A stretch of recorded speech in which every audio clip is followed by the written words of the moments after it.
Alright, come join Kyle, Jon and David as they go through what's on their playlist, find out what's everyone's favourite at Chicken Soup for the Soul Entertainment.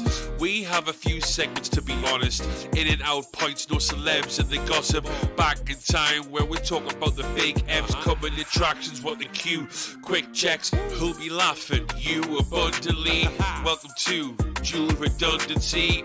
Yes, welcome to Dual Redundancy, the only podcast where you can all the latest in television, entertainment news, and Academy Award nominations from two millennials with exactly the same opinions. I'm one of those hosts, David Allen, and another one is Jon Berwick, and the third one is Kyle Bridger.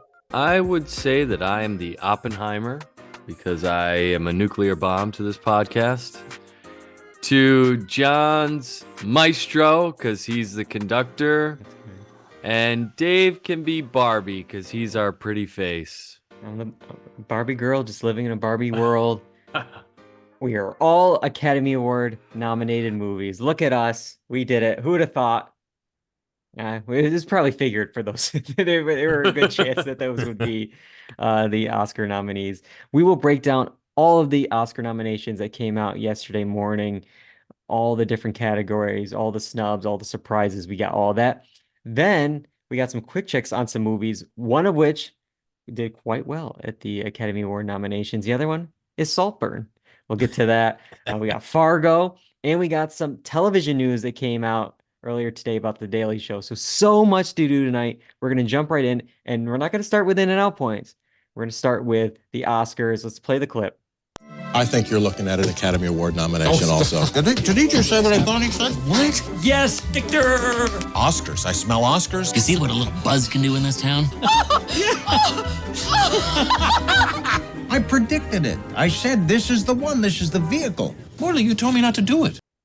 All right. Yes, it is time for the 96 Academy Awards. Just last week, we discussed the 75th Primetime Emmys, and here we are already with the next awards show, the 96 Academy Awards. The nominations were announced yesterday, January 23rd, for a ceremony that will take place on Sunday, March 10th. And tonight we're going to be mixing in some of the stats and some of the noms and from other voting bodies that we got in the last 2 or 3 weeks. So we can get a real good sense of the race of where we are right now and, maybe who's going to be posed to win some Oscars in March. There's going to be lots of visuals, lots of graphs for this episode. So we really recommend checking out the video show directed by Jon tonight. We're streaming live on both YouTube and on Twitch, and you can watch the playback on both of those services. Let's start right off. All right. Oppenheimer leads the pack with 13 nominations, followed by 11 for Poor Things, 10 for Killers of the Flower Moon, and then 8 for Barbie. Those 4 films, along with American Fiction, Anatomy of a Fall, The Holdovers, Maestro, Past Lives, and The Zone of Interest, are nominated for Best Picture. Those are your 10 films for Best Picture. All right, Kyle, start me off. How are we feeling? Which films got the most, which ones you thought would get more, these 10 nominees. What do you think of this? Well, you kind of assume Oppenheimer's going to get a bunch of nominations because of their below the line stuff and all of that. So that makes sense to me. Barbie and Oppenheimer were the big ones of the year. So I assumed that they were going to get a bunch too. Just recently saw The Holdovers. It's decent. Killers of the Flower Moon, same thing. Great production design, great story, great adaptation. So expect to get a lot. Scorsese's there. So a lot of this makes sense. And then you've got some movies which I've still yet to see, like The Zone of Interest and Anatomy of a Fall, which I are hearing from some people is like the best work of the year. So I'm very excited about this batch of Best Picture nominees we've got so far. Some feel like homework, like I said. I'm still working my way through Maestro. I don't love it. That's why it's taking me a Wait, hot but you said second. I was Maestro in the Oh my intro. goodness. Oh We're no. dissing John now? Yeah, What but is I this, said 2024? it's because you're like the conductor. It's nothing I to do see. with the I the see. movie, the status It's of the not my movie. hissy fit that I threw before the stream. Yeah. No. So it's just overall I think it's been a decent year for movies. Yeah, I'd say overall, this is like actually a really good lineup. I've only seen 6 of the 4 or of the 10, so I'm missing 4 still, but I heard great things. Anatomy of Fall won Palme d'Or at Cannes. Uh, Zone of Interest has been, hearing good things. Past Lives, I heard great things. Like, so I'm excited to see some of these other films. Yeah, Oppenheimer, we knew it was gonna do well. I mean, not only is it like critically loved, but it's like, you have all the tech nominations. Like it's gonna clean up across there. Hmm. So that was, not unexpected. We'll get to some snubs in a bit. Maybe there's some other films that could have gotten in for Best Picture, but I'm going to say, the Producers Guild, one of the 3 or 4 guilds we're going to look at tonight to help with the Best Picture race. They all match here. They picked 10 films. These are the 10 they picked as well. Normally, Producers Guild, you get like 8, 9, and then a few curveballs in there. You get Glass Onion, you get Borat too. You get like something in there. It's like, oh, is this going to be a Best Picture nominee? But nope, all 10 match. So it's going to be hard. Maybe when we get that winner, maybe it'll help predict the Oscar winner, but it doesn't really, help too much right now. And then you look at the SAG ensemble, Screen Actors Guild. It's pretty much these noms. These noms are sometimes they match with winners, but they've been matching less and less. But the noms are at least helpful because it's the same, the acting voters in the Academy. That's one of the larger branches, so you can get real sense with how SAG is going, at least for the acting awards. But for the SAG, it was American Fiction, Barbie, Killers of the Flower Moon, and Oppenheimer. They all match with Best Picture. The only one that is subbed out here is The Color Purple. So they got a SAG nomination. They didn't get an Oscar Best Picture nomination. But you gotta think that's good news for Oppenheimer, for Killers, for Barbie, and for American Fiction. Like that certainly helps them Yeah. with Oscars. But yeah, I mean, if we're gonna look at some other like Best Picture snubs, it's hard to argue based on like if you actually look at those noms, like what I was showing, like in the 10, 9, 8, all the different films there, because the top 9 films nomination wise all got in for Best Picture.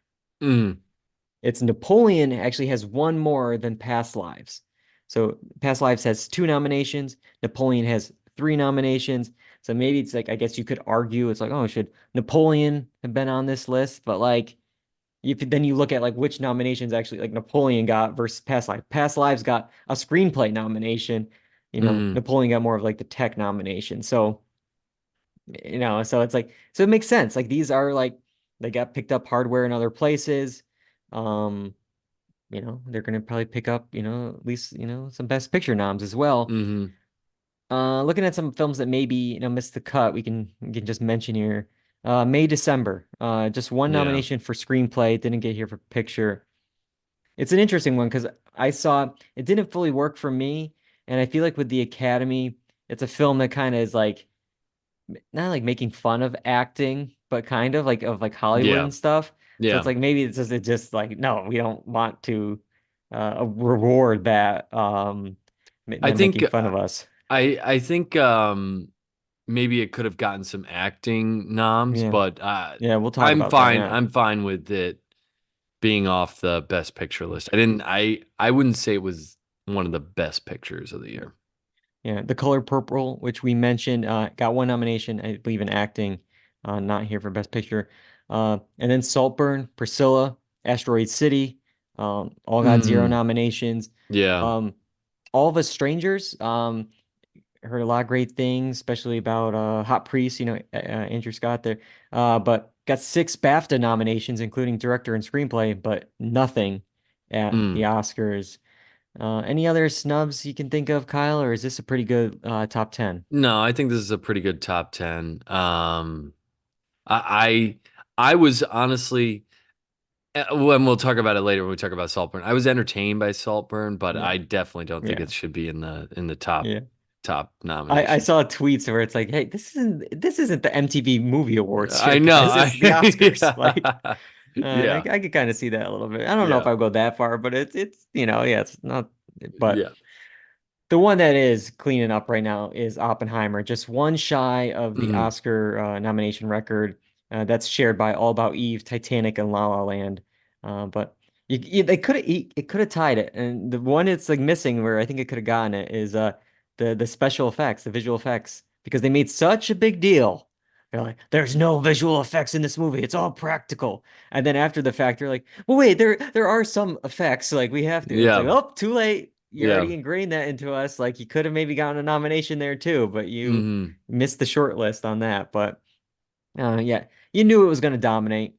It's that tech film that also has strong acting performances. That's well crafted by visionary director. It's like it's the Dune Part One. It's the Denis Hmm. Villeneuve. It's even though he wasn't nominated for director, but like it has all those pieces right there. It's like here's the question, Kyle. Is this the best picture front runner right now? Oppenheimer? Yeah. Is Mm. this going to get Best Picture? I mean, because it's always thinking about the buzz. It's like, is it peaking too soon? Yeah, Like, that's tough, man. I don't know. I think it could be one of those things where it wins a bunch of tech awards and then doesn't take home the big thing. That's what yeah, I think. it's I think possible. that's possible. I think right now Chris Nolan is the slam dunk winner. I think he's going to get directing. Yeah. Yeah, I I agree think they're there. going to reward him for directing at the very Yeah. least. But then it's like if you look at like could it get Best Picture? I mean, it's leading at the BAFTAs with 13. It's hard to argue that it's not like the film of the year. I mean, because it's going to pick up other nominate or other wins. It's going to win some tech Hmm. stuff. It could win for Robert Downey Jr. Hmm. Murphy may win for Best Actor. It's like it's going to pick up a lot Hmm. of stuff. Yeah. And it's just wild. For years, Chris Nolan worked for Warner Brothers, leaves over the whole Tenet release, debacle, does Hmm. one film with Universal, and now could get them multiple Oscars, including Best Picture. Like Yeah. it's just Yeah, that is pretty wild. whoops. Like they let him just slip away. And Hmm. but no, we've talked about it. It's like most noms doesn't always equal Best Picture Yeah, though. no. Looking at some past ones, Power of the Dog went one for 12. The win was for director. Mank Hmm. went 2 for 10. Irishman 0 for 10. Roma Hmm. 3 out of 10. So it's like, you know, it's tough. But then last year we at least had something that broke the trend and delivered everything everywhere all at once, had the most noms, and it cleaned up at the Oscars. So maybe the trend is over. Maybe Oppenheimer can win big. But yeah, no, it's Chris I mean, Nolan for sure. it's a well-liked film Yeah. with a bunch of Oscar nominations. Like I feel like something like The Power of the Dog is like, yeah, it had a bunch of nominations, but I don't know that people loved the film. Like they Yeah. were like genuinely like thought this was the best thing. Yeah. But Oppenheimer, I think critically and commercially was well received. So Yeah, definitely. yeah. And talking a little bit more about like the directing race here, we got Martin Scorsese becoming the second most nominated director with 10, or at least a live director because uh, William Wyler holds the record for most nominations as for a director, but he has I guess second most with 10. He passes Spielberg here, but Spielberg did actually extend his record for Best Picture noms with 13 because he is a producer on Maestro.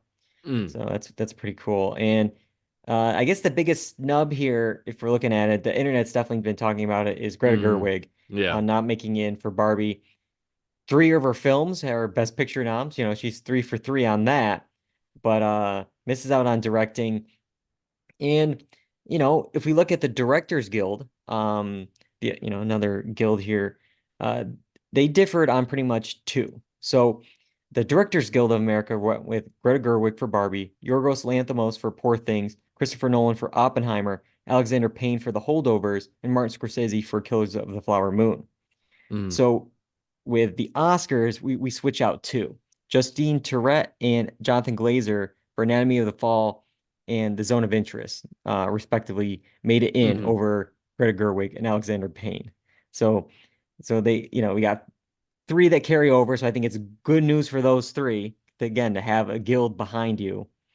But yeah, it's just interesting. No Greta Gerwig. Um, Yeah. I think that was a big shock. Yeah.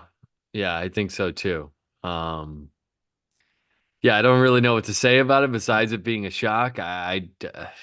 Because it's tough because it's like again like who do you take out and it's like I don't know. I mean I Is there haven't anything seen that's Anatomy of the Fall. I keep saying Anatomy of the Fall. Like drop the it's cleaner. yeah. Anatomy of a Fall and The Zone of Interest. And so I Yeah. haven't seen those yet. So I can't like have an opinion yet. If one should be in Hmm. over the other. But I Hmm. mean it's hard to argue. Martin Scorsese. I mean just alone. I mean he's a legend. Christopher Nolan obviously is the front runner for Oppenheimer. Yeah. So it's like Yorgos, it's like I don't know. It's tough. Hmm. It is tough. But I think bringing in the Anatomy of a Fall and the Zone of Interest, those as director Mm. nominations, is almost elevating those films Yeah, it definitely helps those even films. more because it's like saying like, oh, those films are really, really good of really Yeah, good ones of the year. So, um, yeah, it's just why does it have to be five? I don't know. yeah. It's one Couldn't of it those be things. It's the six? same with like that with acting. It's like, yeah, why is Yeah, it only five nominees, but it's 10 best pictures, and it's yeah. there, there's a lot of uproar over this, Isn't and I it want up? Yeah, it's up to 10 though, right? yeah, it's up to 10. So but for the last whatever number of years, it's been 10. Just um, but because if there was a minute where it's like, no, we're gonna make it a solid 10, and there's like, oh, now we're gonna make it like a floating Hmm. 10, and but with Mark um with Greta Gerwig, it's like the only thing I could maybe compare this to at all, and I don't think it's gonna happen, but it's like back when we had Argo and with Ben Affleck, and there was so much uproar that he was left out of Best Director at the Oscars, Hmm. that it kind of really helped propel the film Argo to win Best Picture as Hmm. kind of like you should have nominated him, like, Yeah. we're giving you this instead. Hmm. I don't think that's gonna happen with Barbie. Maybe it'll just really help Barbie win in like the screenplay category where Greta Gerwig is nominated there. Hmm. But I don't know. It's just there's a lot of It it's a lot it's of buzz and uproar and talk right yeah, now. I know it's a lot of buzz and uproar. It's just I don't know what's in the minds of the Academy Yeah. voters when it comes to this kind of thing because it's like, yeah, sure, it has like commercial appeal and all these things, but how does the Academy voter feel? And we've seen through that Hollywood Reporter article the crazy things that goes through some of these voters' heads. And I, granted, I it was might in line be getting coffee one time and this person gave me a dirty look, so I'm never voting for them again. It's yeah. like, what? Like, So so yeah, we did really don't, but it's hard to kind of separate Barbie from Greta Gerwig because she championed that yeah, film, it was her yeah, baby and she adapted something that could have been corny as yeah, hell and she made it into a best picture yeah, nomination, which is Yep. pretty impressive. definitely. And it made like a gazillion dollars. Yeah. Um, All right, this is a good way to transition into Best Actress because right alongside Greta Gerwig, probably one of the biggest snubs is Margot Robbie. Had Hmm. had all the precursors, including SAG, but nothing here for Margot Robbie. I mean, Hmm. I think she was always running as third place anyways. I think the race is between Lily Gladstone and Emma Stone, Yeah. who's picked up awards in other Mm. ceremonies, but. I was surprised. I don't, again, know much about Anatomy of a Fall. Never really heard of Naiad, so it's just those kind of caught me off guard. Hmm. Um, I've seen people online. It's like, well, who do you would put replace? Again, I can't say about those two films, but maybe Maestro. I mean, Carey Mulligan's good in Maestro, but like Margot Robbie, Barbie, like that movie doesn't work without Margot Robbie. Like it Yeah. just doesn't work. Yeah. And if we look at SAG, it's like only three acting slots. Overall, there's four acting categories. Only three slots total differ amongst those four categories, and one of them was here, and it's Margot Robbie. SAG nominated her, but Sandra Hüller made it in instead for Anatomy of a Fall. So they almost Mm. match exactly with SAG, except for that Anatomy of a Fall nomination. Any other thoughts on this category, Kyle? The only other maybe snub was I think Greta Lee at one point Yeah. was getting a lot of love. I like you said, I don't know where you put her in, but I know that's one that people were talking about a lot. So, um, you could have seen her in here for that. So, Yeah, yeah, that's a it's good one. tough. Yeah, It's so tough. let's I with Naiad that just there's always a film in come Academy time where it's like I've never heard of this, but and then somebody sneaks in with it. yeah. I don't know. Yeah. Um, let's look at supporting actress because while Margot Robbie didn't get nominated for Barbie, somebody from Barbie did. And I think Mm. this is one of the biggest surprises was America Ferrera being Hmm. nominated for Barbie and Yeah. supporting actress here. This one I quibble with a little bit. Nothing against her. And she has a really good monologue in that film. Hmm. But I don't know if it's a top 5 Yeah. Oscar nominated Yeah. I know. performance. When I saw her name too, and again, yeah, no disrespect, but yeah, I was surprised to see her name there as well. It's almost like last year with like Jamie Lee Curtis and Everything Everywhere All at Once. It's like, you know, like really again top 5 and then it ended up being the winner. It's like Hmm. you got the film right. I mean, maybe it should have been her co-star in that film, Everything Everywhere, but like I don't know about uh I don't know. I It also sorry. The seeing Emily Blunt's name there, yeah. I just felt like in the Oppenheimer, Again, there yeah. was nothing really for the female characters to. There wasn't like a meaty role for them, and which is a shame. But uh, I don't know. No, I There had the could have same been exact somebody note. else. Yeah, I like she has a moment in that film, but again, it yeah, doesn't feel like a fully fleshed out character. yeah. So it's just like I think it's just like, oh, she's been great in other things. It's time to nominate her. And it's just it Hmm. doesn't. So I feel like this is like one of more of the weaker categories because of those two. Yeah, Um, Divine Joan Randolph is I think definitely the favorite in this category yeah, for the yeah. holdovers. If we look again, SAG, these pretty much max match, but except for America Ferrera. Instead, SAG had Penelope Cruz from Ferrari as their nomination. Mm. But yeah, I just think it's just interesting. It's like, lead was so stacked. I don't know what categories that Julianne Moore and Natalie Portman were running in for May, Yeah. December. Hmm. Were they both going lead or were they splitting it? Like you had like Judas and the Black Messiah where like Danielle Kaluuya went lead, but then Lakeith Stanfield went supporting. It's like were they doing something like with that with their agents? Like, oh, I'll be the lead, you be the supporting, and whatever. Hmm. Either way, I would have thought maybe one of those, actresses would make it in one of these, but nope. Um, but I don't know. We can move to supporting actor, and if you're not nominating Barbie, you're gonna nominate Ken. And that's what we got here. And again, there's a lot of Wow. people. It's like, did you see the Yeah. movie? Like, Yeah, I know. but This it's a fun it performance though. Like, I it I it I like is. the performance. Yeah, I love the performance too. It's just the optics Yeah. of this of nominating him and then not Yeah, the others the is just Oscars are what the wild. Dojo Mojo Casa or whatever it is. Yeah, Like, yeah, it's just wild. yeah, Wild to me. yeah, I honestly, out of who I've seen, um, Robert De Niro in Killers of the Flower Moon kills yeah. that role. I was So really impressed with it. Maybe it's because of his more recent stuff that I'm just like, mhm, my expectations were lowered. But no, I mhm. mean, he really delivered in Killers of Flower Moon. I was really impressed with him. Um, I don't get the Robert Downey Jr. nomination.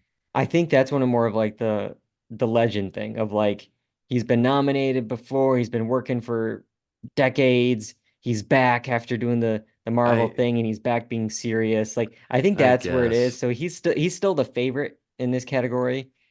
I think he got real blessing when Charles Melton, who was getting a lot of early precursors, he was picking up, all those critics groups. Mhm. It's like, and it was kind of like beating him. And with him not Yeah. being here, I think that makes this path a little bit more clearer. Um, we look at SAG again, this is one of the last categories not to match perfectly here. They had these 5 films, but for Poor Things, SAG had Willem Dafoe. Here Interesting. at Oscars, they had Mark Ruffalo. Mm. We do a little Oscar draft with some of our friends, and we pick actors, a couple years ago, and you rack up their nominations throughout the way. And I have Defoe, and even as someone who's like, I'm gonna lose points, but I agree more with the Ruffalo pick for Yeah. Poor Things. Yeah, Even though I I do lose too. points in real life, I'd Mm. rather see Mark Ruffalo here. I love Willem Dafoe, but it's just I think what Ruffalo is doing is just such a unique, fun, different character that we've seen him do, and Yeah. I was glad to see him get a nomination. Yeah. Yeah, I agree. Yeah. Also nice to see Sterling K. Brown get his first Oscar nom. He's always Mhm. great, so I'm glad he's picking up some love too. So good Yeah. category. I mean, I it's do. I think it's a strong category for yeah. sure. One more acting category. It's lead actor. Matches with SAG, which means no Leonardo DiCaprio. SAG didn't have him. Oscars don't have him. Instead, uh, good to see Coleman Domingo. Always love him, especially after the year he had with The Color Purple and Rustin. What do you think of this group? I think it's good. I think Bradley Cooper, that's what he was going for when he created this film, so it makes sense. I think Paul Giamatti is really, really good in the Yeah, holdovers. I really thought, and I've always said this because you were talking about that Oscar thing, because I have him in it, yeah. and I thought his Oscar chances were gone when I saw him doing the Scrooge in the Verizon commercials, and I'm like, what has happened to this He dude? needed some money. He Yeah, needed you know, I guess so. I a guess it allows him renovation in his to, kitchen. Like yeah, let him cook. yeah. So, but he does a great job in the Mm, holdovers. Personally, I have always been a yeah. huge, huge fan of Cillian Murphy, and I think he does a fantastic job. And I kind of like him to see him win this. Yeah. I think he's the front runner right now. I think it is close between Murphy and Giamatti. They're the 2 Golden Globe winners. Longtime, industry people. I think it's between those two, with Murphy having like the slight edge right now. But we'll have to wait and see. Poor Bradley, trying so hard. Got nominated for picture, actor, screenplay. He's up to 12 nominations. He's gonna be probably 0 for 12. Yeah. But Hmm. yeah.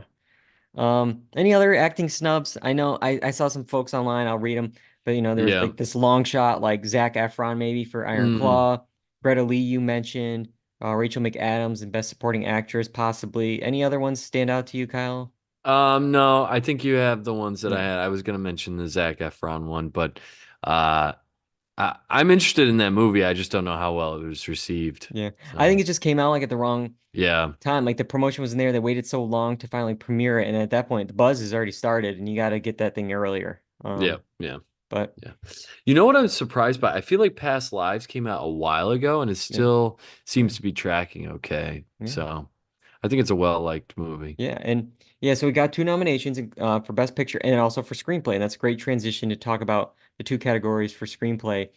Um, I think Adapted is stacked, like it's really going to be a strong one.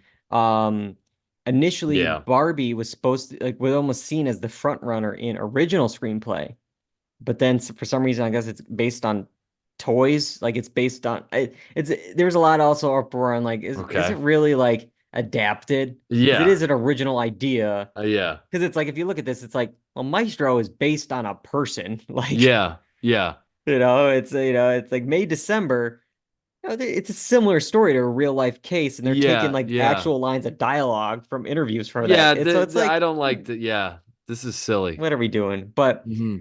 anyways, I think it helps, a film, like in the original screenplay, not to have Barbie there, because I think it easily Hmm. could have been Barbie original, Oppenheimer adapted. For We're sure. done. Yeah. But now Yeah. it's a little more tougher, and which means with Barbie in there, I think it kind of maybe have pushed out Killers of the Flower Moon. Uh, Mm. that's not here at Which all. is to me is a big time snub because Killers of the Flower Moon was very well adapted. Yeah. Very, very well adapted. Having read the entire book. So Yeah. I oh would have man. definitely thought it would have been there, but I think it's just, again, Mhm. it's just there's only 5 slots, and it's just you have Barbie, Oppenheimer, Poor Things. It's like, oh, those are locks. Yeah. And then you get it's tough. But I am glad to see Barbie get some below the line awards. I would have been really mad if it didn't get production design Yeah. nomination. Yes. I think it definitely deserves it. Hmm. Interesting, also not to have it in the makeup and hairstyling. I thought it would have been in that category. There's so many different Barbies. There's so many like different outfits and stuff. Like you would think like just all yeah, like it would be there, but instead Oppenheimer is. And I'm like, okay, I guess. Like, Yeah. sure. Yeah. But Barbie did get in 2 songs though. It's missing the Dua Lipa Dance the Night, which I think is great and should be in there. But I'm Just Ken and Billie Eilish's What Was I Made For were nominated for Barbie. I hope it's the former. I really don't like the What Was I Made For like dirge of a song. You I don't know, even remember I it. think it's one of those Honestly. probably like end credits. Ah. I don't remember Yeah, either, it but was like, very ethereal. Like, yeah. yeah, I don't know. Just the other two are like bops and people know and remember. I don't think Mhm. anyone's like replaying What Was I Made For, but do you recognize any of these other ones of one of our favorites we like to talk about on the pod? Anyone? Anyone? Uh see if you remember. You might not remember the name, but That's been nominated? yeah, in these nominations here, I don't know. Diane Warren, our good friend Diane Oh yeah, yeah, Warren, yeah, yeah, yeah. Oh she my was gosh. nominated for The Fire Inside from the movie Flamin' Hot. Oh my God. Yeah. It's her 15th nomination. Last year she got a nomination for film without even a Wikipedia page. Here she's getting one for Flamin' Hot.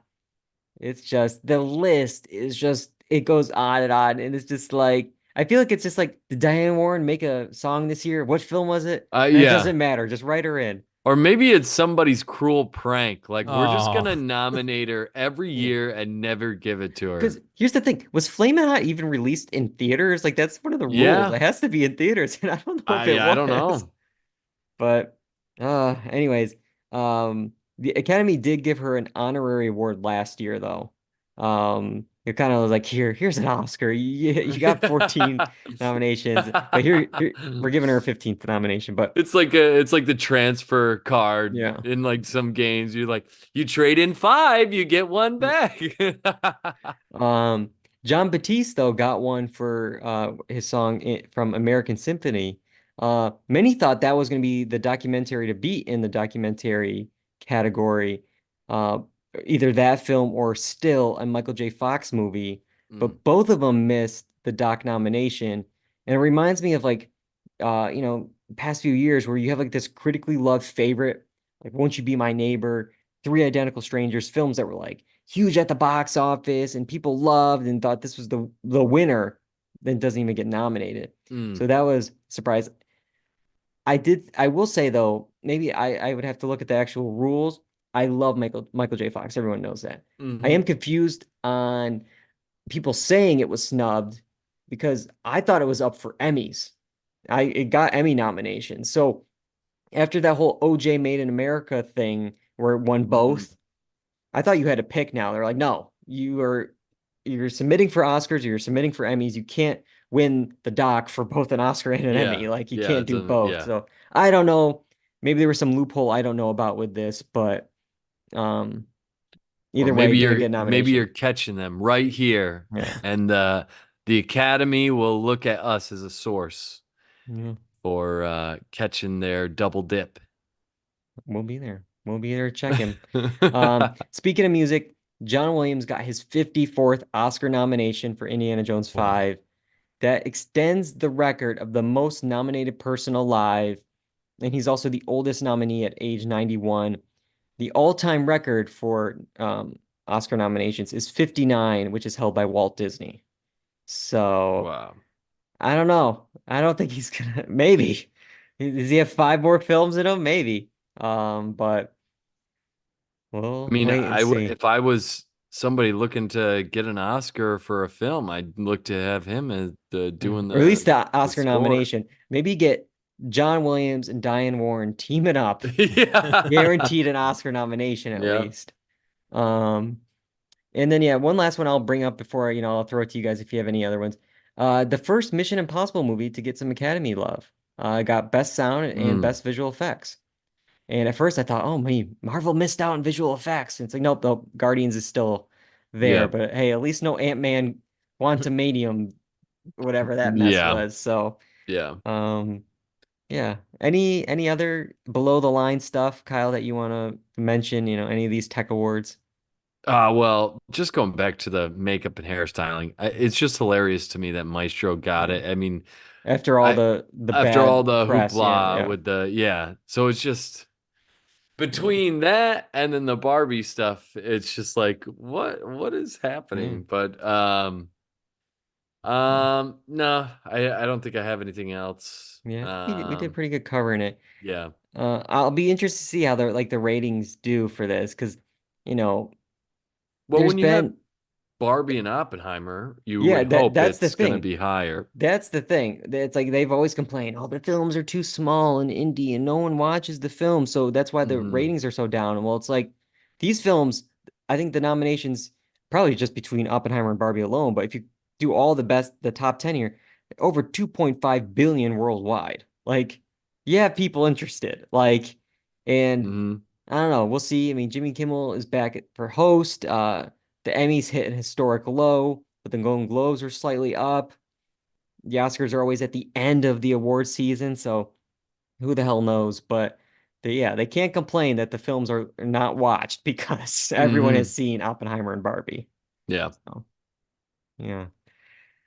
All right. Well, that's it for the Oscar nominations. We're going to talk about one of the Oscar nominated films that has 11 Oscar nominations, and we're going to do it in quick checks.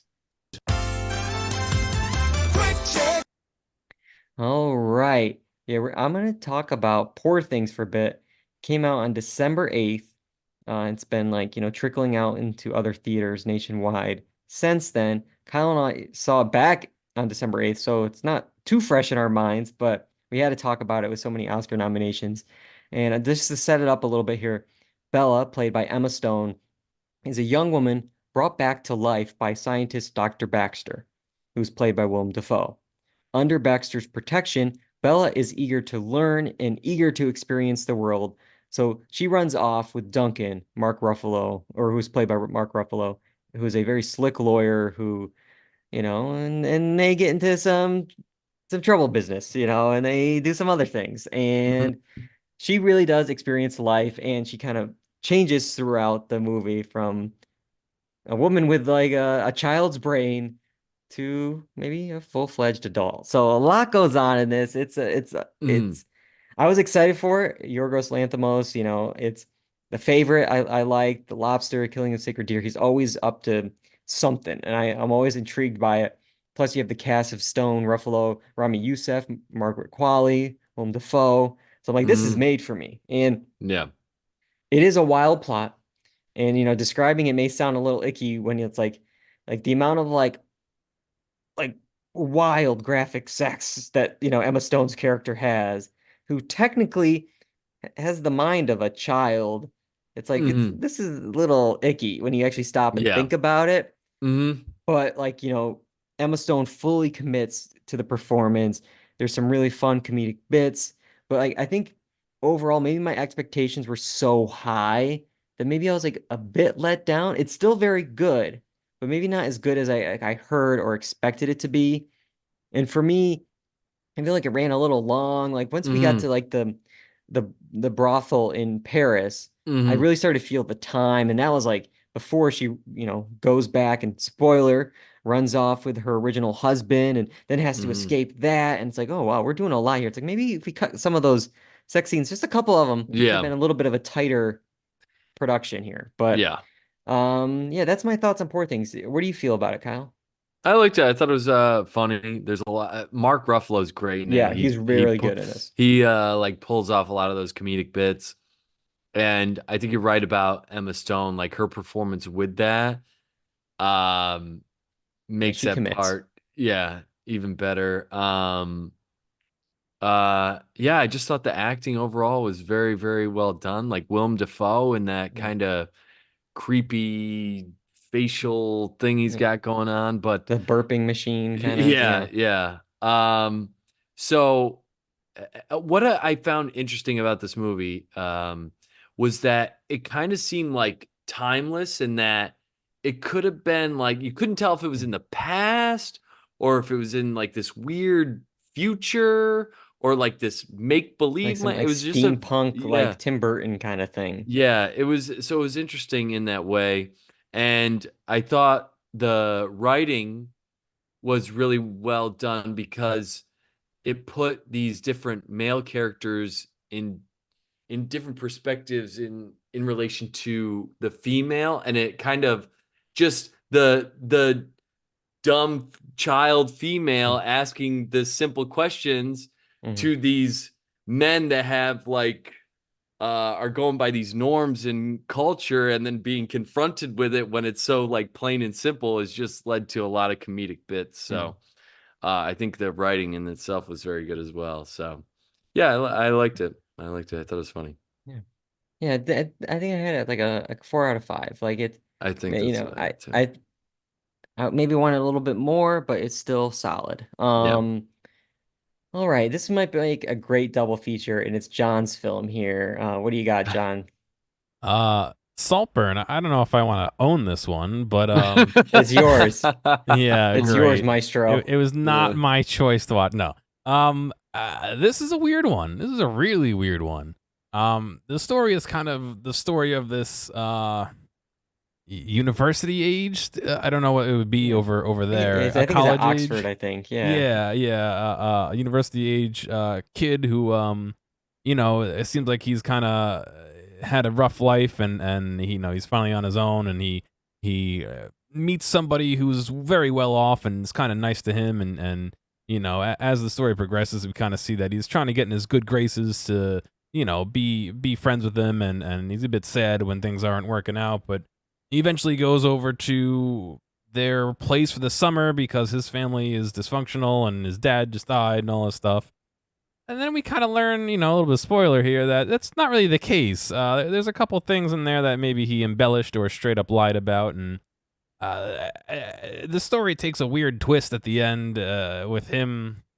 I don't know. Am I spoiling this? I think let's spoil. I think it's hard not to talk about. We're gonna spoil it. Yeah. He kind of orchestrated the death of everyone in this other kid's family in order to take over his massive estate.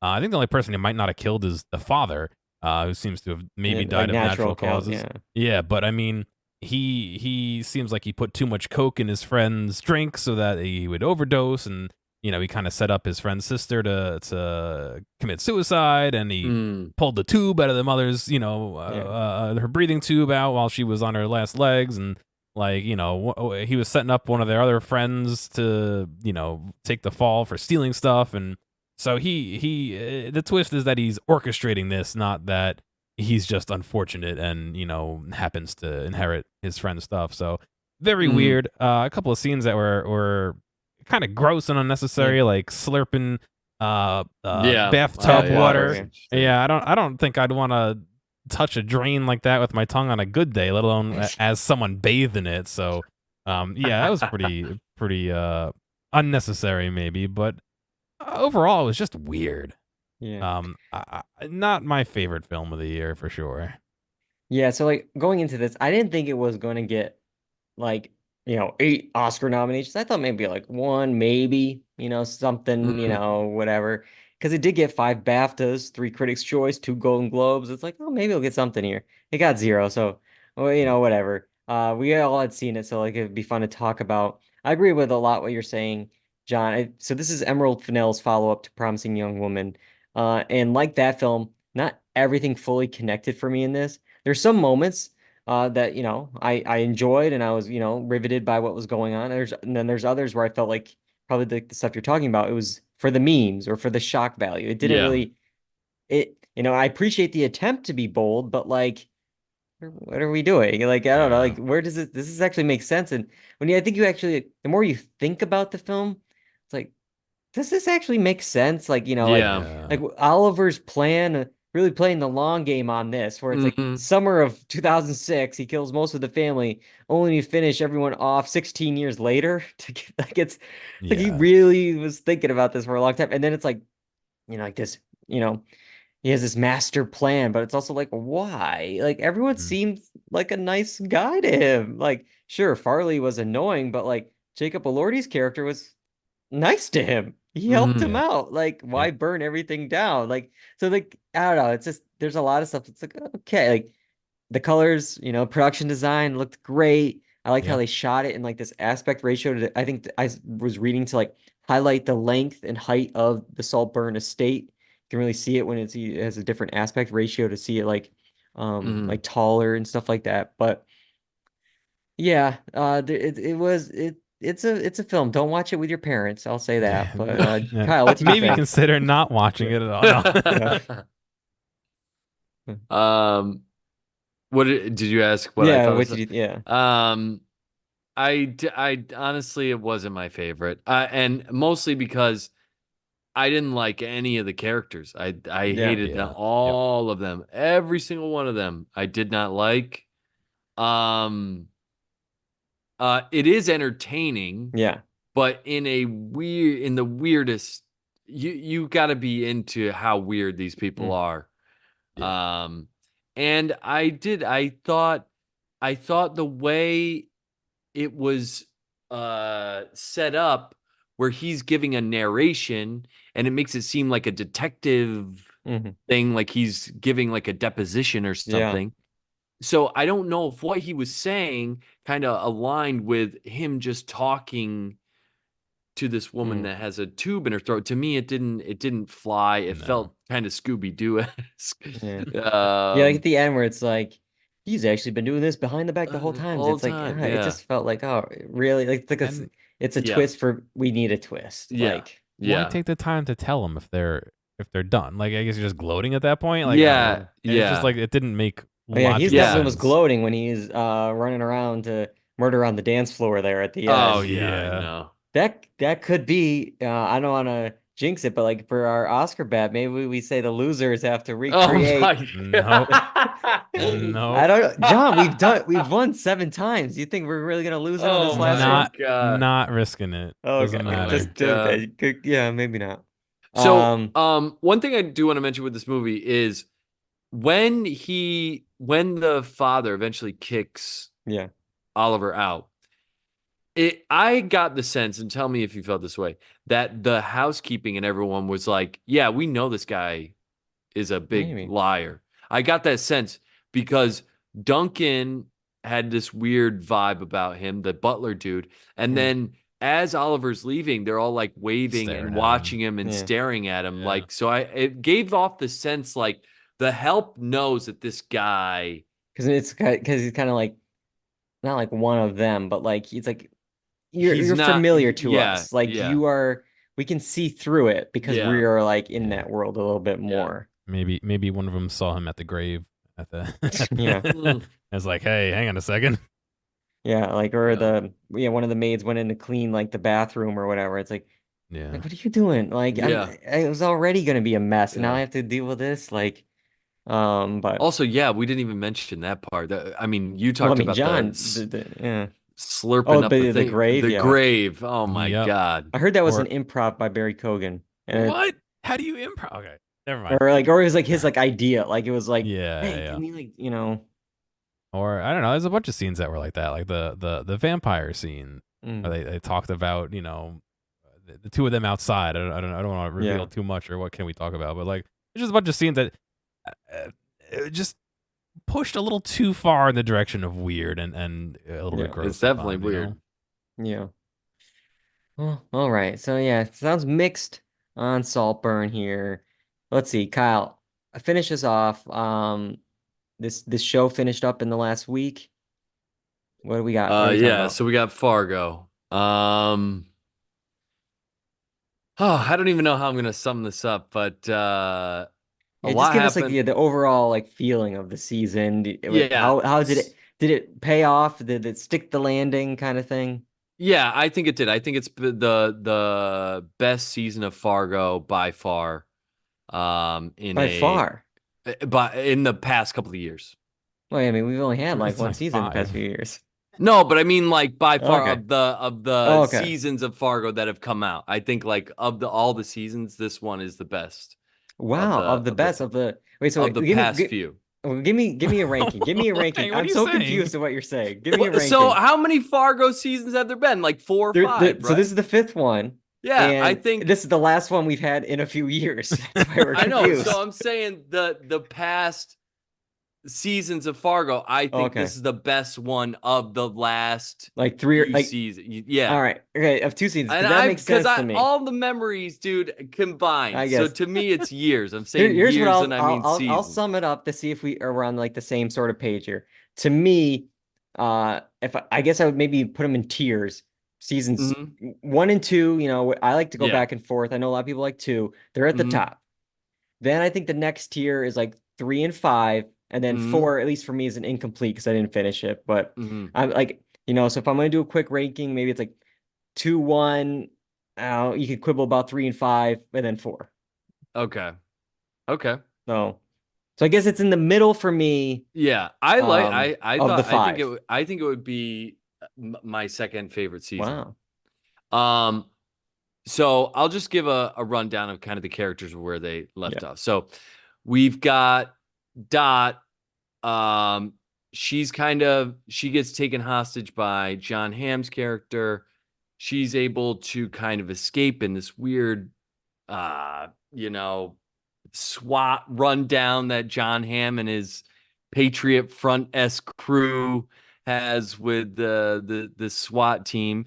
Um, the only thing is Dot is able to escape. She shoots John Hamm, and then she has this final run-in with this Munch character, that seems to be sticking around as this weird supernatural thing that doesn't really pay off for me. But the thing that I didn't like about the last episode was I felt like the season grinded to a halt in the last 10 minutes of that finale with Munch and Dot talking about, you know, whatever it means to be a tiger and all this nonsense. Making So biscuits with yeah, chili. yeah. So that didn't pay off for me. But John Hamm's character ends up killing Whit Farr, who's like the white knight for Dot, who kind of helps her escape. And I kind of saw that was going to happen. Yeah. So Dot's mother-in-law, who's the crazy corporate lady, ends up, having a conscience and kind of wanting to help her daughter-in-law after she realizes the horrors that have been done to her. And Gator ends up getting his eyes basically cauterized off by Munch, in like a kind of display of force to John Hamm's character. So I enjoyed the season. I like the little SWAT kind of interaction with the Patriot Front dudes. Yeah. I thought some of the sound or the songs that went along with it were great, well timed. Yeah, like Toxic and YMCA. Yeah, Yeah, there's some yeah. good needle drops. Yeah. So there was some good funny moments. There was some intense like kind of action or suspenseful scenes. I will say, I don't know how Fargo-esque this some of this stuff is, though. You know what I mean? Yeah, I think there like it starts doing like the branching out to other Coen brothers things, and then it's just Yeah. we're in the mindset of those films, Yeah. and it's expanding and expanding. hmm For me, I'd say I think it's the reason why it's in like the middle tier for me. I was maybe like a bit like let down by like the end. hmm While it was a nice scene, it was odd, as you mentioned with Munch Yeah. making biscuits at the Lion House.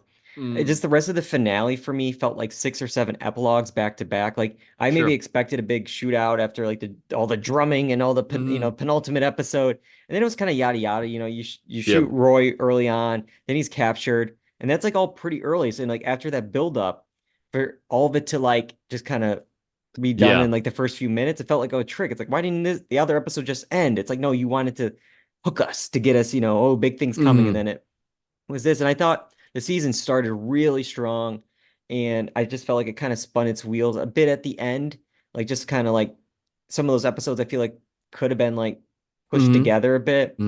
Like for her just to go with Roy after the accident in the parking lot, not to like work with the FBI and the troopers. And sure, she was scared, but it's like, oh, you just like wanted to go so you can escape again. It just felt like, I don't know, again, spinning wheels. And one character I felt kind of got like a disservice a little bit was was it Indra or the deputy there? I'm for not sure if I don't remember her name, but like she got like this backstory with like her lame husband and quits and then like, just like joins Lorraine's team, and it's like I feel like she's like absent in the last like 3 or 4 when she had all this like great stuff with Dot throughout the season, and maybe it was just too much to cover two good cops. Like you have Lamar Morris's character, and you have this. It's like maybe it's like one character like that should have been one instead of you split it into two, and it just didn't equal. But there was still some unique visual choices. You mentioned like like the songs, but also like there was like this fight scene with like with this chain between Juno Temple and John Hamm. I thought was really well choreographed. There's this whole like puppet sequence in one of the middle episodes that I thought was very unique and just like really stood out. But so I think that's why I have it right in the middle. Like, yeah, you could even say, I mean, this goes for your spinning your wheels thing is like that whole was a dream. Yeah. thing was like a dream. So it was like not even so I get some of the things that you're saying, and I do feel at the end it kind of the season finale, it was like, yeah, it went really down. I'm like, I don't need all this scene at the end, but yeah. So I agree. I agree with some of those. But yeah, overall, still a solid season of TV. But yeah. All right, one last thing we're gonna squeeze in real quick at the very end. Some late breaking news came in, and that's our news segment. And John, you're not gonna believe it. I can't remember what it's called. What is it? In and out points. Oh. In or the out. In or the out. In, out, in, out, in, out, in. I remembered it at the beginning of the show, but I couldn't remember it when we actually are doing the segment. It's just so weird. But after a year-long search for Trevor Noah's replacement of The Daily Show, Comedy Central has finally found one for at least one of the 4 days in the week. Jon Stewart. Jon Stewart is returning to The Daily Show. He's going to be hosting Monday nights through the election this year. Mondays are like the more popular night of the week for The Daily Show, but also it's the night where you can comment on, a week worth of news, Thursday, Friday, Saturday, Sunday. Like you have all that material. And then the rest of the week will be the team of correspondents. But Stewart will still act as executive producer for this run through the election. Kyle, what do you think of this news today? Not surprised by it. Really? I mean, I know that they needed a host of some kind, and they probably wanted someone big coming up for the 2024 election. Why not go back to a trusted source? So that was my thinking. And also we knew that the other thing with Apple TV Plus went down the drain. So, and he can't not do something for a little while. So, well, that's the thing. I feel like he could do, like, it's just one of those things where I feel like he has the money, and I think like he like left the show, and it's like this weird, like, the high school senior coming back to, visit campus kind of thing. And yeah, but I mean, just, why not if they're offering you a ton of money and it's one day? I mean, he's had other stuff in the works that never came out, like definitely stuff with HBO. And that's the thing, but that's the thing. I feel like he works like so hard, like, on these things. It's like, oh, this isn't good enough, or this is not working out to my thing. I'm not going to do it. Like, so I think he's earned that like power, and he definitely has the money from his Daily Show. But I mean, he's an executive producer on Colbert's Late Show there. Yeah. So it's like, he's still cashing those checks. And if he ever wants to come on and do a monologue, he has an open invitation to come out and do it. So that's where I find it weird. Like, of course, Comedy Central wants him. They'd be dumb not to want him.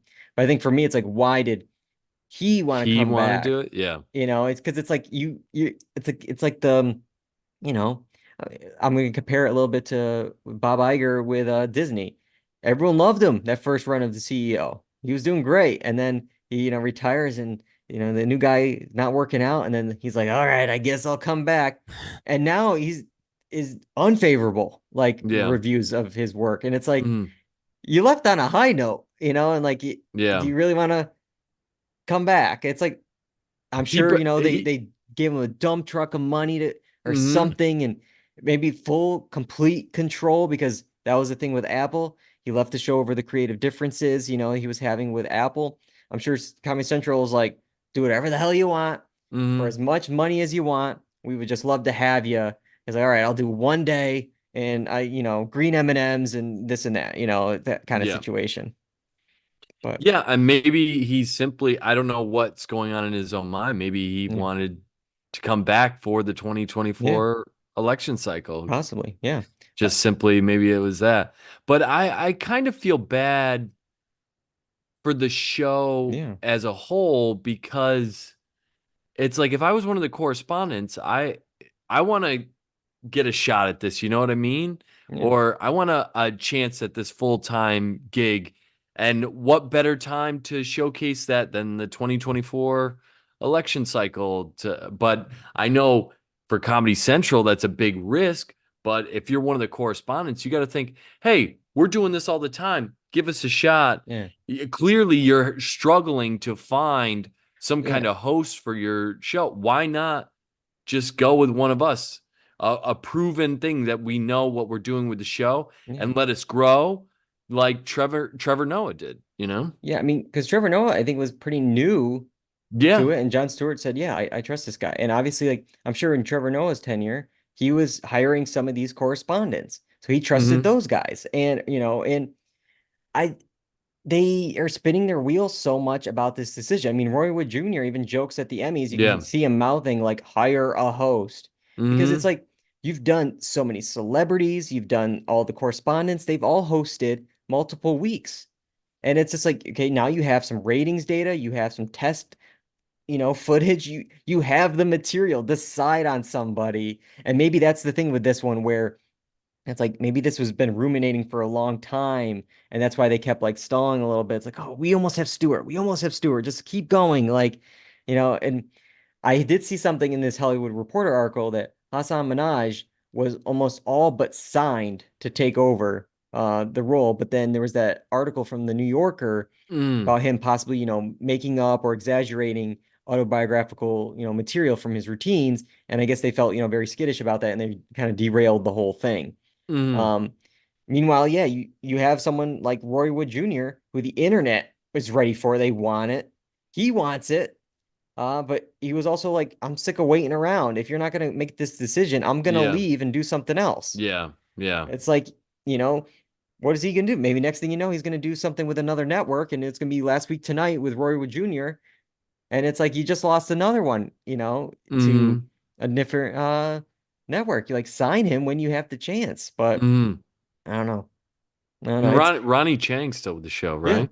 Yeah. And his star is rising too. Yeah, so they have a bench of people. And people love Jordan Klepper. Jordan Klepper's still there, Jordan right? Klepper's great. Yeah, so I saw like some tweet where it's just like, this is like when, you go through 5 rounds of interviews, and they're like, yeah, we're gonna hire someone internally. This is what it is. Like, but again, I'm not saying this is like a bad choice. This is a great choice. It's going to deliver the ratings. It's going to deliver the social media buzz. It's definitely probably an expensive choice, but all right, after this, maybe these Tuesday through Thursday shows with their correspondents really look at it here. So then when the election's over, pick somebody. But all right. All right, that's all we got for tonight.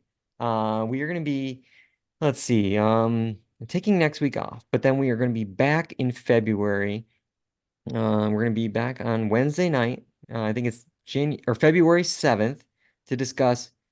Let me just check the date on that. But February 7th, to discuss 2 premieres: the series premiere of Mr. and Mrs. Smith, and the final season premiere of Curb Your Enthusiasm. Can you believe it? Larry David, supposedly the final season. Supposedly, yeah. Supposedly, until it's not. But yeah, no. Wednesday, February 7th is the date for that show, live on Twitch and on YouTube. And then at the very end of the month, we're hoping to have the guys from The Good, the Bad, and the Watchable come on and do our annual Oscar prediction show. Today, we reacted to the nominations. At the end of February, we will predict against The Good, the Bad, and Watchable. And speaking of those guys, Jon and I recorded with them this week, and we drafted our most anticipated movies of 2024. Definitely check out their feed, their podcast feed. I think they're on Spotify. I think they're still on Twitter. You can check them out, The Good, the Bad, and the Watchable, so you can hear our picks on that. Kyle sent in some picks. There's some really wild picks. It's like a Harold in the Purple Crayon, Garfield. Yep. I don't know, some Lion King prequel. Mm-hmm. To each their own. I mean, maybe those are going to be good. We'll see. But yeah. But yeah, that's all we got for tonight. Make sure you're following us on YouTube, Apple Podcasts, Spotify, the blog, dualredundancy.com, live on Twitch and on YouTube, twitch.tv/dualredundancy. And, you know, we're on Twitter, we're on Instagram, TikTok at Dual Redundancy. I got to thank both you guys for joining me tonight. Jon, directing this show, a lot of moving pieces, some last minute additions we did today. Really appreciate it. You know, to be live on Twitch and YouTube. It's really cool and I really appreciate it. But all right, that's all we got for tonight. Until next time, I'm David Allen. I'm Jon Berwick. I'm Kyle Bridger. And that's all we got for Dual Redundancy. Goodbye, everybody.